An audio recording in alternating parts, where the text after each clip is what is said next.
Assalamualaikum warahmatullahi wabarakatuh. Sebelumnya, izinkan saya memperkenalkan diri saya terlebih dahulu. Nama saya Ars Fashan Zuzarfa dari kelas 03 SMJP 033 dengan NIM 211010502961. Saya merupakan seorang mahasiswa jurusan S1 Manajemen Fakultas Ekonomi Universitas Pamulang.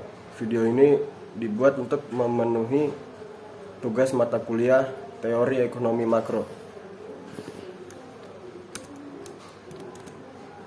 Pada video kali ini, saya akan membahas materi tentang keseimbangan perekonomian tertutup 1. Apa itu pengertian dari keseimbangan perekonomian tertutup? Keseimbangan perekonomian tertutup adalah perekonomian yang tidak melibatkan diri dengan pemerintah, berusaha mandiri dan memenuhi kebutuhan sendiri. Keseimbangan perekonomian tertutup akan dicapai apabila penawaran agregat sama dengan perbelanjaan agregat. Keseimbangan ekonomi dua sektor. Yang dimaksud dengan perekonomian dua sektor adalah perekonomian yang terdiri dari sektor rumah tangga dan perusahaan. Ini berarti dalam perekonomian itu dimisalkan tidak terdapat kegiatan pemerintah maupun perdagangan luar negeri. Aliran pendapatan yang terdapat dalam perekonomian dapat diambil kesimpulan bahwa aliran-aliran pendapatannya mempunyai ciri-ciri sebagai berikut. Nah, berikut ini merupakan ciri-ciri aliran-aliran pendapatannya. Yang pertama, sektor perusahaan menggunakan faktor-faktor produksi yang dimiliki rumah tangga. Faktor-faktor produksi tersebut memperoleh pendapatan berupa gaji dan upah, sewa, bunga, dan untung.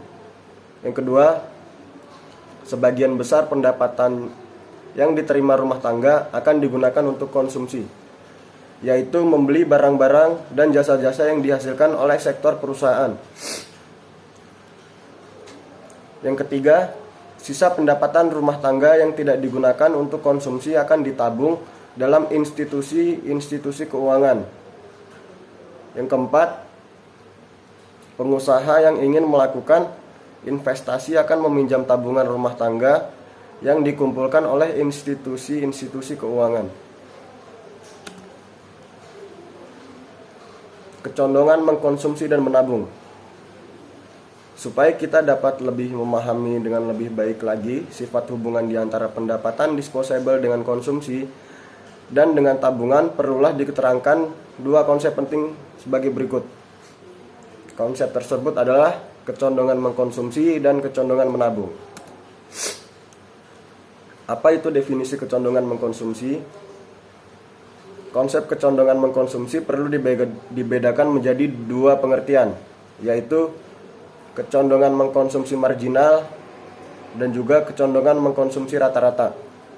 Definisi setiap konsep ini adalah: yang pertama, kecondongan konsumsi marginal atau secara ringkas selalu dinyatakan sebagai MPC, berasal dari istilah Inggris marginal propensity to consume, atau dapat didefinisikan sebagai perbandingan di antara pertumbuhan konsumsi atau delta C yang dilakukan dengan pertambahan pendapatan disposable atau delta YD yang diperoleh. Nilai MPC dapat dihitung dengan menggunakan formula atau dengan menggunakan rumus. MPC sama dengan C per YD.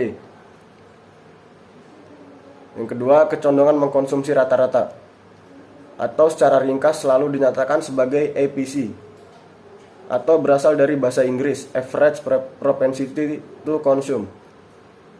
Dapat diartikan sebagai perbandingan di antara tingkat konsumsi atau C dengan tingkat pendapatan disposable ketika konsumsi tersebut dilakukan, atau delta YD. Nilai APC dapat dihitung dengan menggunakan formula MPC sama dengan C per YD.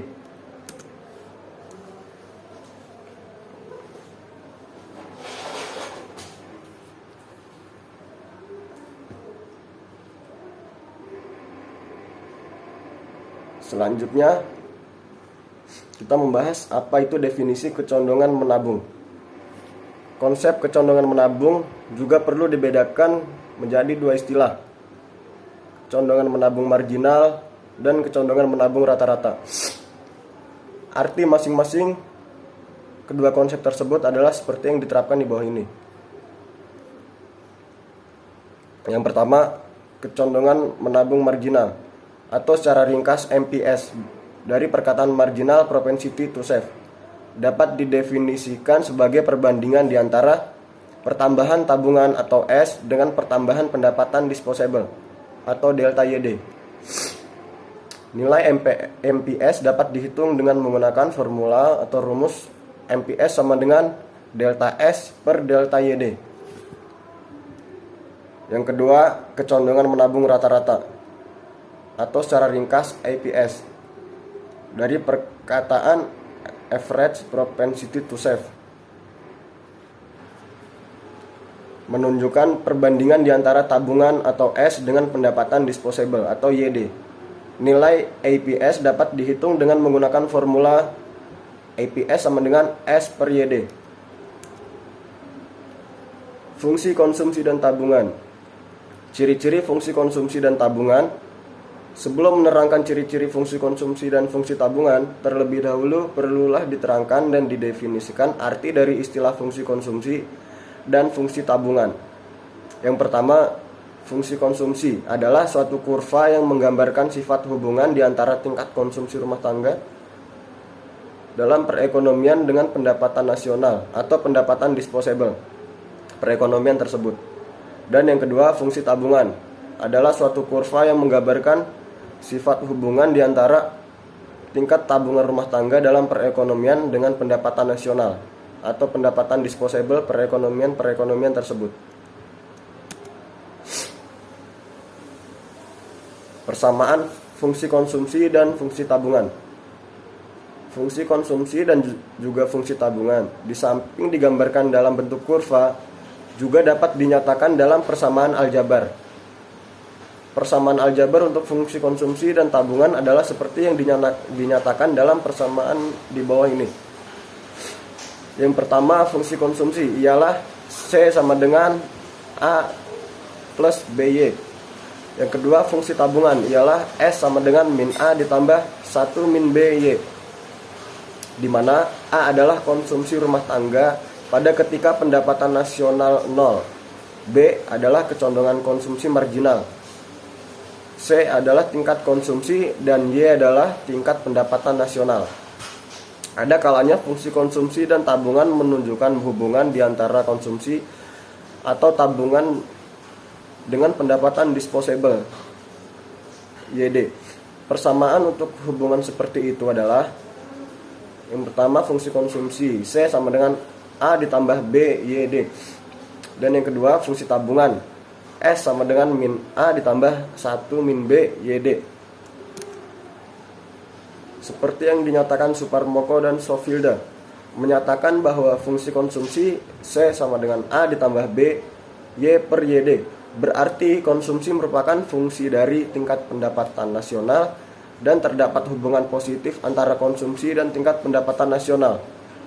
Pada saat Y sama dengan 0, berarti tingkat konsumsi sebesar nilai intercept atau A, yaitu nilai konsumsi minimum yang harus dipenuhi walaupun tidak ada pendapatan apa-apa di suatu negara, karena penduduk negara tersebut harus hidup. Kemudian kaitannya dengan tabungan adalah pendapatan nasional dikurangi dengan konsumsi, sisanya adalah disimpan dalam bentuk tabungan. Maka ini berarti tabungan juga bergantung pada besarnya tingkat pendapatan nasional. Dengan kata lain, tabungan juga merupakan fungsi dari pendapatan nasional. Persamaan selanjutnya, S sama dengan min A ditambah 1 min B YD adalah fungsi tabungan dengan min A sebagai interceptnya dan 1 min B sebagai lereng yang disebut pula hasrat menabung marginal atau MPS. Penentu-penentu lain konsumsi dan tabungan. Di bawah ini beberapa faktor lain yang mempengaruhi tingkat konsumsi dan tabungan rumah tangga. Kekayaan yang telah terkumpul. Seandainya saja seseorang sudah memiliki kekayaan yang banyak, tentu dia akan tidak segiat menabung dengan yang belum memiliki kekayaan yang banyak. Contohnya, memiliki harta warisan yang sangat banyak dan tidak ada habis-habisnya. Kekayaan ini juga akan mempengaruhi tingkat konsumsi. Konsumsinya akan meningkat karena dia memiliki kekayaan yang sangat banyak. Yang ketiga, suku bunga bisa dilihat juga dari pendapatan yang diperoleh dari melakukan tabungan. Seseorang akan banyak menabung jika suku bunga tinggi, namun sebaliknya akan mengurangi menabung jika suku bunga rendah. Pada suku bunga rendah, justru rumah tangga cenderung menambah pengeluaran konsumsi. Faktor yang ketiga adalah sikap berhemat. Tiap individu masyarakat memiliki sikap yang berbeda-beda terkait menabung dan konsumsi. Ada yang tidak suka berbelanja berlebihan, namun ada juga yang berbelanja dengan berlebihan.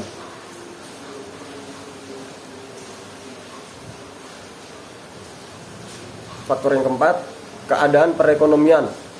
Perekonomian yang kuat pasti tidak memiliki pengangguran. Masyarakat cenderung aktif menggunakan uangnya untuk kegiatan ekonomi.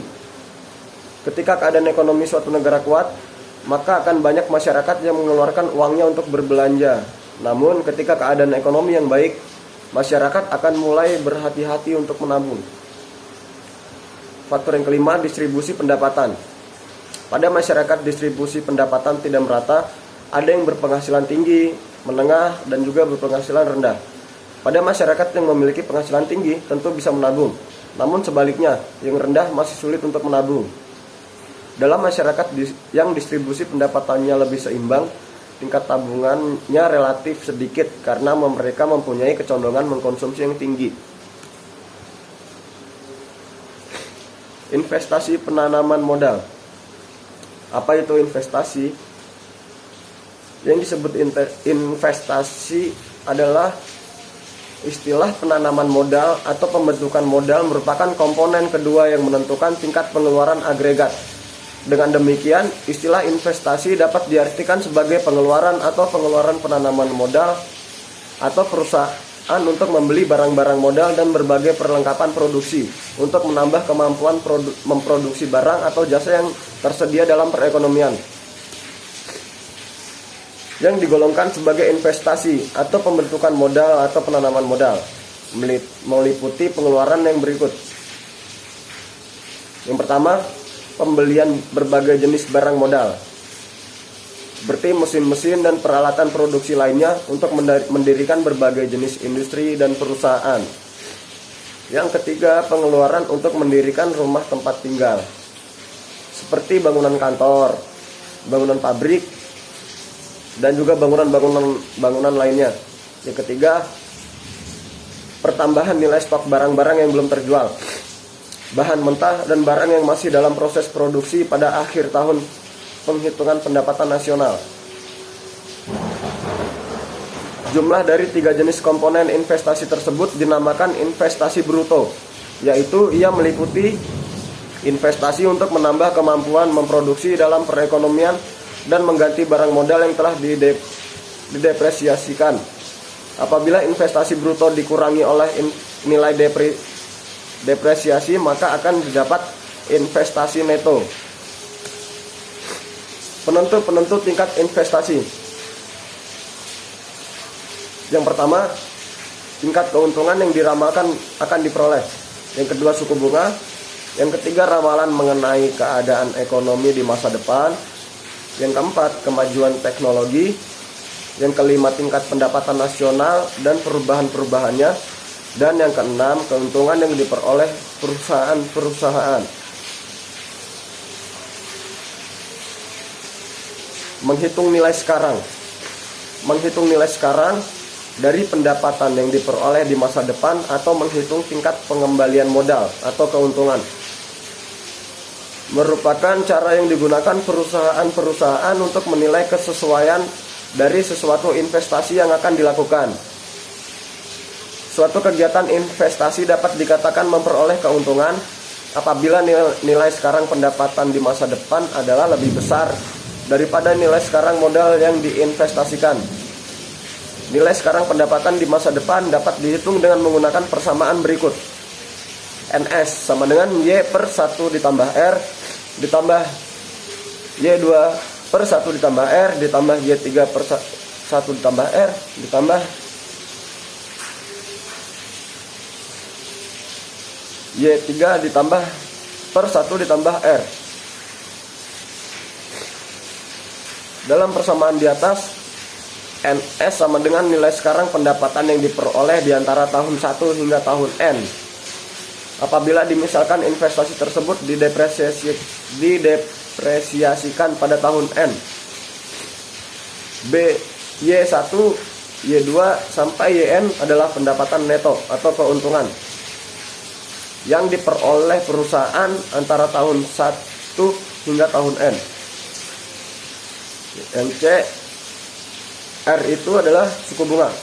Dengan memisalkan nilai sekarang modal yang diinvestasikan adalah M, penanaman modal tersebut dikatakan menguntungkan apabila NS lebih besar dari M. Selanjutnya, menentukan tingkat pengembalian modal. Cara lain untuk menentukan apakah sesuatu investasi merupakan kegiatan yang menguntungkan atau merugikan dapat dilakukan dengan menghitung tingkat pengembalian modal dari investasi tersebut. Tingkat pengembalian modal dinyatakan dalam persen dan ia menggambarkan tingkat keuntungan rata-rata per tahun dari modal yang diinvestasikan. Untuk menghitung pengembalian modal dapat menggunakan rumus di bawah ini. M sama dengan Y1 per 1 ditambah R ditambah Y2 per 1 ditambah R pangkat 2 ditambah Y3 per 1 ditambah R pangkat 2 sampai dengan YN per 1 ditambah R. Dalam persamaan di atas, M adalah nilai modal yang diinvestasikan. Y1, Y2, Y3 hingga YN adalah pendapatan neto atau keuntungan yang diperoleh dari tahun pertama hingga tahun N. R adalah tingkat pengembalian modal. Dengan persamaan di atas, nilai yang akan dihitung adalah R karena M dan Y1 hingga YN sudah diketahui nilainya. Sesuatu investasi dipandang menguntungkan apabila nilai R lebih besar daripada suku bunga. Efisiensi investasi marginal. Berdasarkan kepada hal-hal yang dihubungkannya, efisiensi marginal dapat diartikan sebagai suatu kurva yang menunjukkan hubungan di antara tingkat pengembalian modal dan jumlah modal yang diinvestasikan. Suku bunga dan tingkat investasi. Para penanam modal harus pula mempertimbangkan suku bunga. Apabila suku bunga lebih tinggi dari tingkat pengembalian modal, investasi yang direncanakan tidak menguntungkan. Kegiatan investasi hanya akan dilaksanakan apabila tingkat pengembalian modal lebih besar atau sama dengan suku bunga. Bentuk dan kedudukan fungsi investasi. Mengapa dalam analisis makroekonomi yang diperhatikan adalah investasi ekonomi? Untuk tahu jawabannya terlebih dahulu perlu didefinisikan investasi otonomi. Yang disebut dengan investasi otonomi adalah pembentukan modal yang tidak dipengaruhi pendapatan nasional.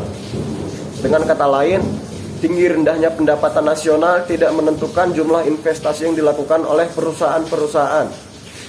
Berdasarkan kepada pandangan ini, maka kurva investasi berbentuk sejajar dengan sumbu datar. Pendekatan aljabar untuk menentukan keseimbangan. Untuk menentukan tingkat keseimbangan pendapatan nasional dengan menggunakan pendekatan aljabar juga dapat dilakukan dengan dua cara. Cara yang pertama dengan menggunakan persamaan Y sama dengan C tambah I. Cara yang kedua dengan menggunakan persamaan S sama dengan I fungsi konsumsi. Contohnya, rumah tangga adalah C sama dengan 90 ditambah 0,75 Y. Sedangkan fungsi investasi adalah I sama dengan 120. Maka tingkat pendapatan nasional pada keseimbangan adalah Y sama dengan C ditambah I. Y sama dengan 90 ditambah 0,75 Y ditambah 120. Y sama dengan 0,75 Y sama dengan 210 0,25Y sama dengan 210. Y-nya sama dengan 210 per 0,25. Dan Y sama dengan 840. Dan jika dengan menggunakan persamaan yang kedua, yaitu S sama dengan I tingkat pendapatan nasional pada keseimbangan adalah S sama dengan I min 90 ditambah 0,25Y sama dengan 120. 0,25Y sama dengan 210. Y sama dengan 210 per 0,25. Dan Y nya adalah 840. Kedua, penghitungan secara aljabar tersebut menunjukkan pendapatan nasional pada keseimbangan adalah 840 triliun rupiah. Analisis mengenai multiplier merupakan bagian penting dari analisis keseimbangan pendapatan nasional. Analisis ini menerangkan sejauh mana pendapatan nasional akan mengalami perubahan atau delta Y, efek dari perubahan pengeluaran agregat atau delta AE, rasio atau perbandingan antara pertambahan pendapatan nasional dengan pertambahan pengeluaran agregat atau delta Y per delta AE, dinamakan multiplier. Cara lain untuk menghitung multiplier adalah dengan menggunakan formula berikut. MTP sama dengan 1/1 min MPC atau MTP sama dengan 1/MPS. Keterangannya adalah MTP sama dengan multiplier, MPC sama dengan marginal propensity to consume, dan MPS adalah marginal propensity to saving.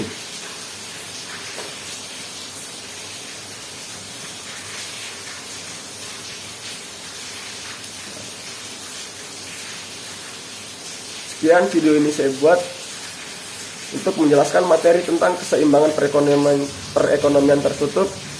Semoga video ini dapat bermanfaat bagi kita semua. Kurang lebihnya mohon maaf. Wassalamualaikum warahmatullahi wabarakatuh.